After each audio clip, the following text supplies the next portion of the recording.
Parents in Florence on alert after a middle school student creates what's called a death list. Thanks for choosing us. I'm Katie Rammel. Steve has the night off. We want to start by assuring you school officials say this student had no way to carry out his wishes, but nonetheless, it's disturbing. ABC 15's Mary Ellen Resendez explains what was found and how school officials were tipped off.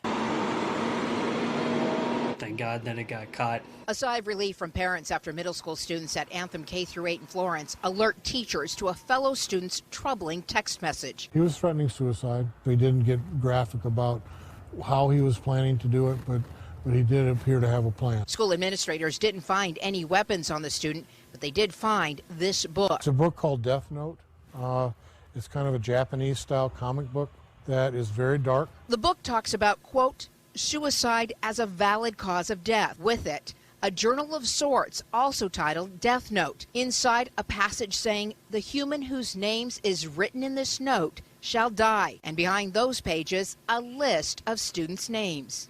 It's like a witch's spell. If you write their name in here, some harm will come to them. There was no specific threat. There was no specific, I'm going to harm them. School officials say over the weekend, the students' parents did see some warning signs, and it actually kept him out of school for a few days. It was a close call, but parents say in this case, students did the right thing. At least one, the kid was proactive enough in the first place to realize that something needed to be done. School officials say it's unlikely charges will be filed in this case since help is what's needed most. In Florence, Mary Ellen Resendez, ABC 15 News.